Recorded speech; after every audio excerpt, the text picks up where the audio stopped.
dadka in ay ku jeclaadaan waxa ka weyn in aad adiga qofaad tahay iyo ruuxdaada korkaaga ku sugnaataa oo aad isjeclaataa ayaa ka weyn.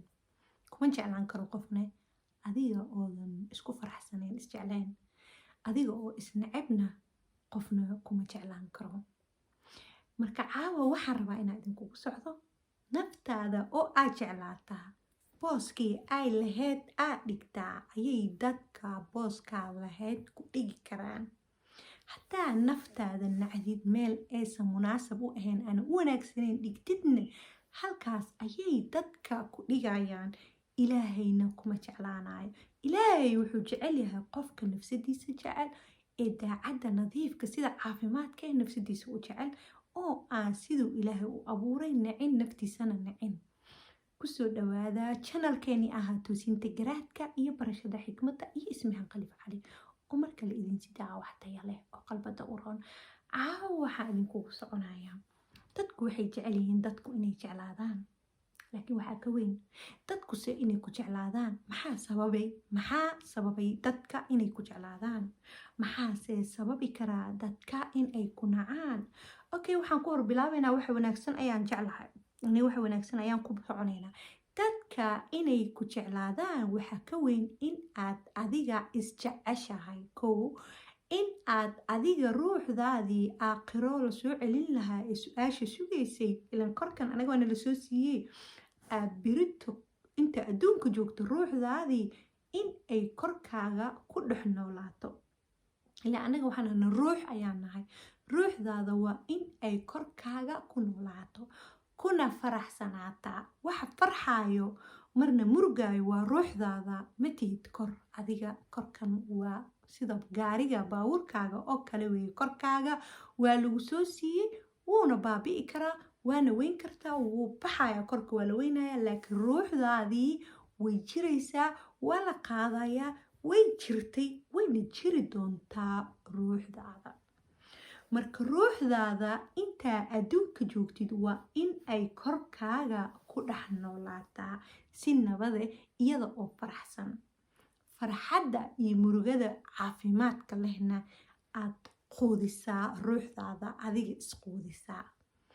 marka adiga isku faraxdid siduu ilaahay kuu sameeyey, dhirirkaaga inaa gaaban tahay, inaa dheerta, inaa madowdahay, inaa cas tahay, inaa maariin tahay, inaad tahay muxuu ahaa xanuun meel la-dahay, inaa muxuu ahaa timaaga adag yahay, inaa muxuu ahaa waxba baranin, inaadan maanta lacag haysanin iyo inaa haysatid, adiga xaalad walbaaba aad adiga tahay in aad ku faraxsan tahay. kadibna korkaaga ruuxdaada iyada oo faraxsan ruuxdaada korkaaga ku dhex noolaato ayaa nabadgelyada adduunka iyo aakhirada. adiga oo soo jeedo indhahaagu furan yahay, aadan ahayn qof iska socda oo hurdaysan, garanayana waxaa halkan loo keenay, kuna noolaanaya korkiisa si nabadgelyo ah oo caafimaad leh. taas ayaa jacaylka dhabta ah. welina ilaahay oga shukrinaysid casir iyo cisho sida uu kuu sameeyey. ma aha in aad korkaaga adiga tahay, adiga ruux ayaa tahay. korkaaga waa lagu siiyey sida gurigaaga oo kale. gurigaaga uga shukri ilaahay, gaarigaaga ilaahay uga shukri, korkaaga ilaahay uga shukri, farahaagaas ilaahay uga shukri, indhahaagaas ilaahay uga shukri, sankaagaas hadduu buuran yahay iyo hadduu yahayba ilaahay uga shukri, timahaaga siday ahaatay ilaahay uga shukri. jacaylka dhabta ah waa kaas. marka adiga sidaas isku jeclaatid ayay dadka sidaa tahay kugu jeclaanayaan. kadibna malaa'igta ayaa qaadaysa jacaylkaaga, ilaahay ayaa kugu jeclaanaya. marka adiga isjeclaatid oo daacad noqoto, nadiif noqoto, ilaahay ayaa ku jeclaanayo. oona ilaahay adiga jeceshahay, ilaahay ayaa ku jeclaanayo. wuxuu leeyahay addoonkayga waa shaakir, wuu shukri badan yahay, sidaan ka dhigayna wuu ku faraxsan yahay. ma deero badno, ma cabaad badno, sidiis ayuu ku faraxsan yahay.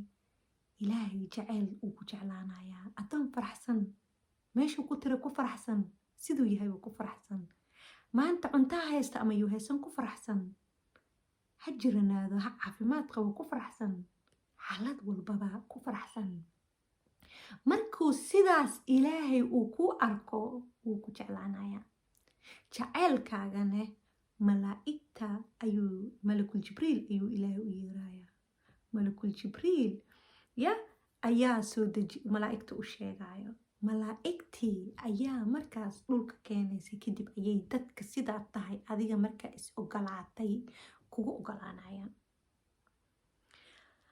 addoonka sida uu ilaahay u sameeyey ku farxin ee deerada badan hadduu madoobaa iscaseeya miyax ismarmarya hadduu uu maanta dhan gaabnaa ama dheeraano ku mashquulaa maanta dhan ku mashquulaa timihiisa iyo wixiisa waa isqurxin kartaa waa wax wanaagsan laakiin gudahaaga waa in aad ku faraxsanaataa sida aad tahay waxa aa adiga ilaahay ku siiyey korkaaga ee adigoo ilaahay uga shukurinaysid ayaa xal rabaa waa hagaajisan kartaa timahaaga korkaaga waxyar waa iska marsan kartaa korka faraha wax waa iska marsan kartaa isku dhash ayaa la dhahaa taas laakiin haddaadan baa adiga ku faraxsaneen gabareey ama wiilow naag kugu raboonayso iyo nin kugu raboonayo ma jirto maxaa yeelay adigaba iskuma faraxsanin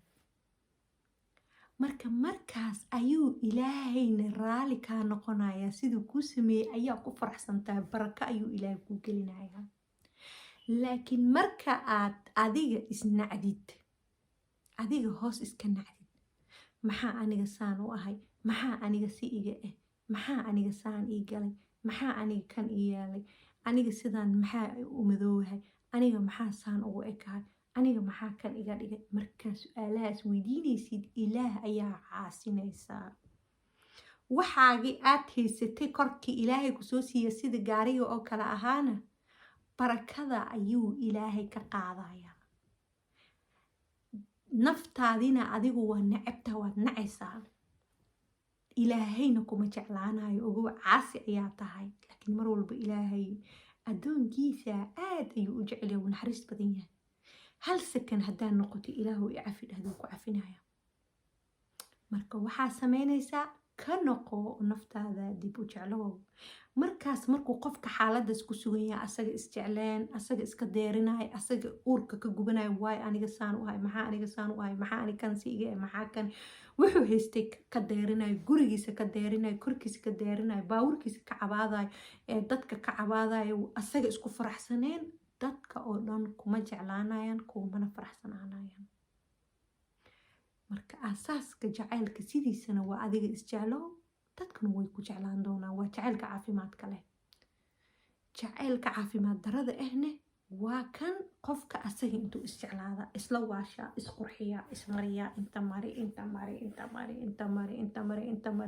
kan samee maxaa la yeelaa dadka si ay ugu jeclaadaan inuu jacayl dadka ka raadiyaa dadka ayaga haddana kaasna kuma jeclaanayaan jacaylka caafimaadka leh waa adiga isku faraxsano ilaahay raaligeli adoomadiisana nabadgeli qofna waxa ka haleynin caafimaad ayaad ku noolaanaysaa ilaahay iyo malaa'igtiisa ayaa kula jirayaan shayaadiinta way kaa cararayaan kuma soo dhawaan karaan marka waa walaashiin ismahaan khaliif oo idin leh naftaada jeclow jacayl caafimaad leh hana nicin naftaada qofnana ha nicin nacabkana ka fogow oo si daacada naftaada u jeclow waa walaashiin ismahaan khaliif cali channelkeeni ahaa toosinta garaadka iyo barashada xikmadda halaas ayaa inoogu ekeeyay ma jeceli inuu 10 daqiiqo dhaafo wassalaamu calaykum waraxmatullaahi wabarakaatuh